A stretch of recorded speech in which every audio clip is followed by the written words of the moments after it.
The look of the Irish was there insofar as his country was not part of NATO. So we saw a Truth Social post minutes before this event here at the White House got underway, at which Donald Trump again ground that axe against what he sees as clearly unreliable allies, in quotation marks, in NATO, who simply cannot be relied upon to answer his call to assist in opening the Strait of Hormuz. Now, Micheál Martin, the Prime Minister, the Taoiseach of Ireland, was sitting beside him, but the main focus of a lot of Donald Trump's rhetoric was the British Prime Minister, Sir Keir Starmer, and clearly he was very unhappy. There was one remarkable moment during this pool spray, as they call it, in the Oval Office, where Donald Trump turned around and actually gestured towards the bust that he has restored in the Oval Office of Winston Churchill, and made some pretty unflattering comparisons with the current British Prime Minister. I tried to wheedle out of the US President whether or not he had any confidence at all in Keir Starmer's leadership. Do you have confidence in Keir Starmer? Would you prefer to do? Well, it's not for me. It's really for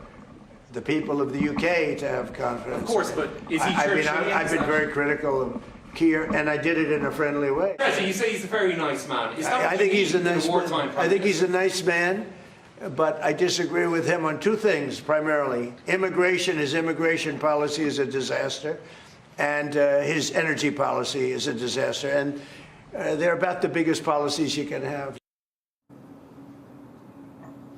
And in fact, then we later saw that Micheál Martin, who remained silent for most of this wide-ranging press conference, actually came to the aid of the British Prime Minister. We were in Cork last week when the two men met for the British-Irish Summit. You could see they clearly have quite a congenial and friendly relationship, and the Irish Taoiseach told Donald Trump, well, actually, Keir Starmer has done a great deal to reset the Anglo-Irish relationship that had deteriorated greatly post-Brexit, and that was something that Donald Trump could follow in restoring the special relationship, the transatlantic relationship as well. Quite remarkable to see Micheál Martin come to the aid of Keir Starmer in that context. Look, it was a really wide-ranging presser here, as they always are with Donald Trump. We touched upon the Venezuelan baseball team's fortunes at one point in time. I managed to ask him about the interview that our colleague Dominic Waghorn did with Iran's Deputy Foreign Minister, where he warned the US President directly that he was going to head for a quagmire of another Vietnam War conflict should he decide to put US boots on the ground. And I put that to Donald Trump.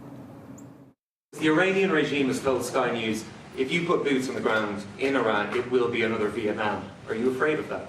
No, I'm really not afraid of anything. Yeah, short and to the point, as a few of his answers are, really. The Irish Prime Minister, the Taoiseach Micheál Martin, went off to fulfil other engagements. He looked like a pretty relieved man. Watching this back will be considerably less comfortable, I would imagine, in 10 Downing Street this evening. Yeah, absolutely. OK, Stephen, thanks very much. Well, let's get more now on America's senior counter-terrorism official, Joe Kent, who has resigned over the war in the Middle East, claiming Iran posed no imminent threat to the US. In a post on X, he said this: after much reflection, I have decided to resign from my position as director of the National Counter-Terrorism Centre, effective today. I cannot, in good conscience, support the ongoing war in Iran. Iran posed no imminent threat to our nation, and it is clear that we started this war due to pressure from Israel and its powerful American lobby. Let's hear Donald Trump's response a little earlier. I read his statement. I always thought he was a nice guy, but I always thought he was weak on security, very weak on security. I didn't know him well, but I thought he seemed like a pretty nice guy. But when I read his statement, I realized that it's a good thing that he's out, because he said that Iran was not a threat. Iran was a threat. Every country realized what a threat Iran was. The question is whether or not they wanted to do something about it. When somebody is working with us that says they didn't think Iran was a threat, we don't want those people. To the White House, speak this time to our US correspondent, David Blevins. And, well, David, it's just one resignation, but it is quite the resignation letter, particularly what it says about Israel. Yeah, and the timing is significant too. Joe Kent, of course, was not a public figure, but he held a very significant role as director of the National Counter-Terrorism Centre, and he brought with him to that role a wealth of experience as a combat veteran. He isn't mincing his words in saying he had determined there was no imminent threat to the United States from Iran. Now, President Trump, as you heard, pushed back hard, saying there was most definitely a threat not just to the United States, but to Europe.